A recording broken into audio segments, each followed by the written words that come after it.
c'est l'histoire de plusieurs humains qui sont passionnés et qui luttent depuis plusieurs années pour la préservation des ressources en eau. Donc on fabrique et on opère en France et en Europe des machines qui permettent de recycler des eaux usées. Parce qu'on est convaincu que chez Nereus, il faut préserver l'eau et la réutiliser plusieurs fois. Historiquement, quand on a démarré, on a travaillé avec les producteurs de biogaz parce qu'on valorisait leur boue. Nous, notre métier, en fait, c'est de valoriser et de recycler des effluents, des eaux qui jusqu'à présent étaient plutôt considérées comme polluées et qui n'étaient pas valorisées. Et puis, il y a plusieurs années, on a commencé à développer le marché du tourisme avec les établissements touristiques. Et on travaille, par exemple, depuis 2018 avec un camping du sud de la France. On recycle ces eaux usées. Et grâce à notre dispositif, il ne pompe que la moitié de sa ressource dans la nappe phréatique. Et il utilise l'eau recyclée pour l'irrigation.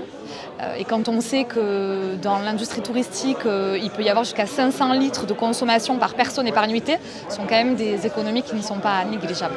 Alors nous, on a vu l'avancée des mentalités comparé à il y a 10 ans, parce que avant, il y a 10 ans, on se disait combien va me coûter le mètre cube d'eau recyclée. Aujourd'hui, on réfléchit différemment et les consciences évoluent. On se dit combien ça va me coûter de ne pas avoir d'eau pour mon exploitation. Parce que lorsque vous pompez dans des nappes phréatiques qui arrivent à sec, et on le subit de plus en plus dans toutes les régions de France, et que par arrêté, on vous demande de réduire de 30% votre consommation d'eau et que vos utilités doivent continuer, les piscines, les spas, etc. Comment vous faites? Quel est ce prix-là? Combien ça coûte? Donc on voit les consciences évoluer et effectivement, on a de plus en plus de demandes et on aura l'occasion d'exposer notre savoir-faire et nos innovations lors des Jeux Olympiques. On a été retenu par la Solidéo. On va recycler les eaux usées d'un bâtiment du village des athlètes et on intervient aussi pour la mise à disposition d'eau recyclée pour lutter contre les îlots de chaleur urbains. Ça fait longtemps que personnellement je suis engagée, puis il y a quelques années on passait encore pour les excentriques écologistes.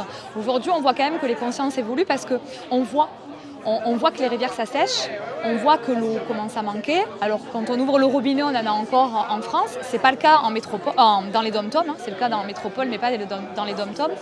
Donc oui, les consciences sont quand même en train de bouger, mais ça viendra aussi avec des réglementations nouvelles qui vont permettre à différents acteurs de pouvoir agir. Et ça viendra aussi avec des prises de conscience et plus de sobriété. Alors Nereus a fêté ses 10 ans cette année. On est aujourd'hui 35 collaborateurs. On travaille sur une levée de fonds qu'on espère prochainement finaliser. Ça va nous permettre de bien monter en puissance et de répondre aux très nombreuses demandes que l'on a. On se développe de plus en plus dans les dom-toms. On y est présent depuis 2 ans où on recycle les eaux usées d'une distillerie. On va livrer cet été une unité de recyclage d'eau usée. On va recycler 99,99% des eaux usées d'un hôtel de luxe qui va les utiliser pour l'irrigation et l'arrosage. Donc on a une progression constante et qui, pour faire face aux très très nombreuses demandes de clients qu'on a chaque semaine dans tout secteur d'activité confondu. On est aussi bien en mesure de répondre à des demandes d'établissements touristiques qui sont de plus en plus croissantes qu'à des demandes par exemple d'industriels, agroalimentaires, cosmétiques ou autres. Tous les acteurs du tourisme sont concernés par ce besoin en eau, d'autant plus que nous l'avions souligné, la consommation d'eau par nuitée dans le domaine touristique reste quand même élevée par rapport à une consommation à la maison. On évalue qu'en général, à la maison, on va consommer 150 litres d'eau par personne au maximum. Dans un hôtel ou un camping, ça va plutôt être 500, tout confondu.